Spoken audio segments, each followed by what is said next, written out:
Hello boys and girls, samahan niyo akong kumain dito sa may JSH Eatery kung saan nagtitinda sila ng crispy lechong kawali, crispy diniguan, crispy sisig, crispy kare-kare, crispy pares, crispy goto, crispy mami, at chicken inasal. Matatagpuan lamang yan sa may Cafe Pisa, Tansa, Cavite. Ang landmark niya ay dito sa may Petron. So paano? Kainan na! Boys and girls! At diyan ay makikita nyo nga yung kanilang mga paninda. Ayan, kung mapapansin nyo, ang kusina nila ay malinis, maayos. At ayan, kung makikita nyo ang kanilang crispy bagnet, pritong itlog, sisig, Bicol Express, ginisang ampalaya, toko at baboy, menudo, igado, at sari-sari pang iba. At kung mapapadaan nga kayo dito sa may kahabaan ng Tansan Naik Road, ay mapapansin nyo to sa may bandang kanan. Katabi siya mismo ng Petron Gasoline Station.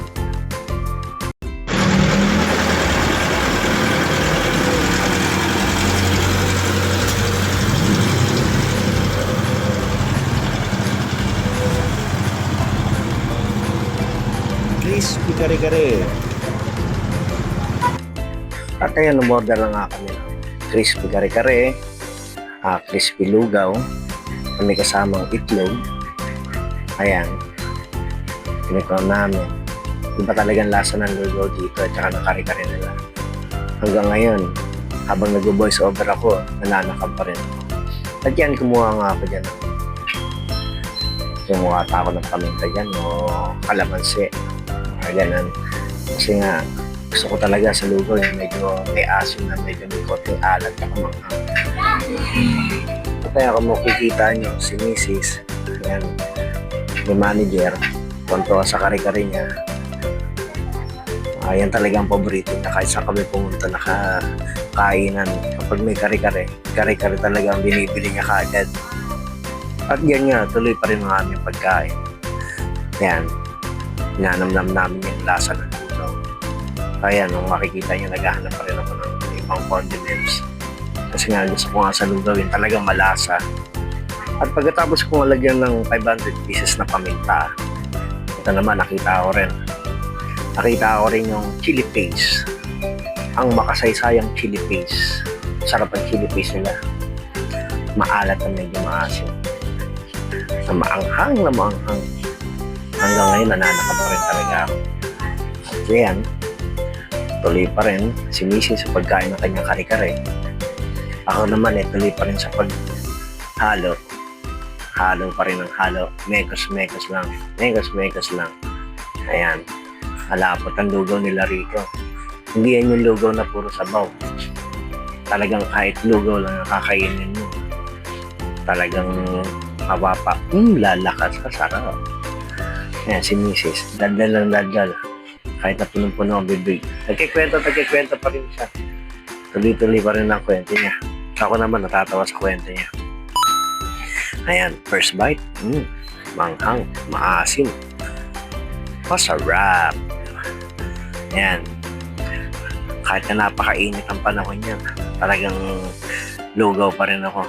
Sabi nga nila lugaw is life. And life is full of lugaw. Ayan, si Mrs. Binakbaka na ang kare-kare. Ayan, kinuha niya na yung malaking parte ng laman. Ayan, kapag nakakain kasi ng kare-kare si Commander, manager, ano na yan, love na niya ako. Pakiramdam niya, pag kumakain daw siya ng kare-kare, ako na ang pinaka-poging lalaki sa buong mundo. Tigas ng ulo no? Ayan, diretso pa rin sa pag-food trip. Ayan, habang kumakain kami, may tumatawag sa amin. May mga nakakakilala sa akin. May nagsasabi na 4 na bata dyan Hoy, si Kuya Vlogger, si Kuya Vlogger. Sabi ko sa kanya yung mga fans ko.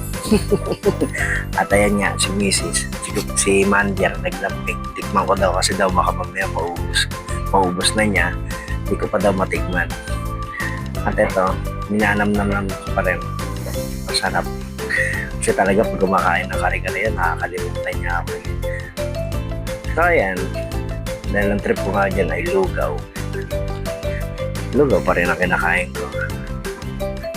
Ayan, ang sarap ng lugaw dyan. Ibang lasa ng lugaw yun, papapikit pa. Diba? Ang sarap. Ayan, si Mrs. binabakpakan pa rin yung kare-kare.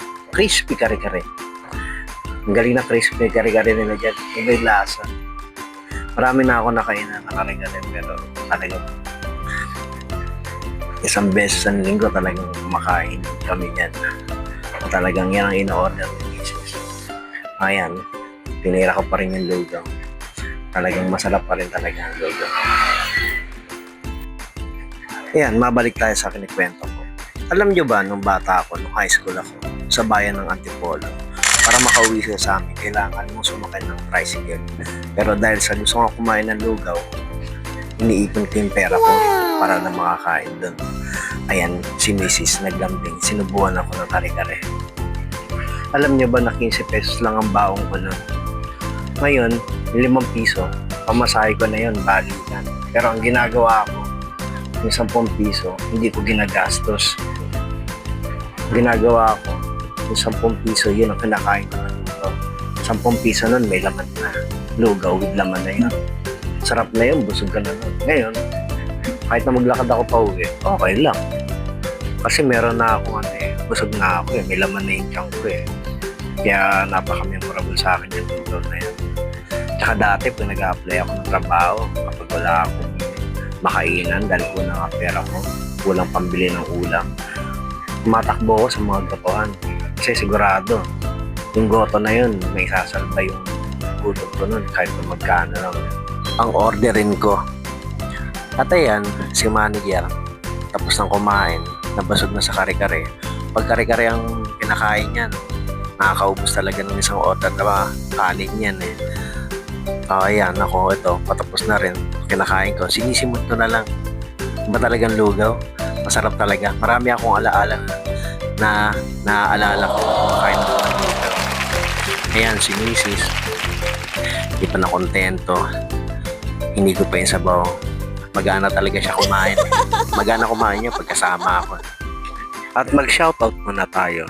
Shoutout kay Toy TV ng Bicol, Dan Leonard Pitanya ng Tansa Cavite, Mark Jeffrey Makalalad ng Tansa Cavite, Jason Esparagosa ng Marikina, Paul Nino Velez ng Tansa Cavite, Marilu Tenedero ng Tansa Cavite, Thea Garte ng Rosario Cavite. Good morning ma'am. Ano pong pangalan ng kainan niya? GHH po. GHS. Sa matatagpuan to? Dito po sir sa Kapitisa. Ang landmark niyo yung Petron, di ba? Opo. So, anong mga specialty niyo rito, ma'am? Specialties namin sir sa ulam, sisig, kaldereta, dinakdakan, at saka lechong kawali po. Ito, kawali. Nilugaw din. No, ma'am. Opo, mga super goto, Yan. super mani. Na matatagpuan sa Kapitisa. Ayan si ma'am. Ano po? Okay. Try niyo po dito sa aming kainan ma, sir. Shoutout. Baka may shoutout ka, ma'am. Okay. Lager. So, ayan. Dito tayo kumain dito. May Petron, tapos may kanta ng Kapitisa. So, 24 hours to, no, ma'am? Hanggang 8:30 lang sir. Ang gabi. Opo. Hanggang 8:30 lang daw sila ng gabi. So, 6 a.m. Ang bukas po namin sir, Ang bukas guys, 3 a.m. hanggang 8:30 lang gabi. So, paano? Bye-bye!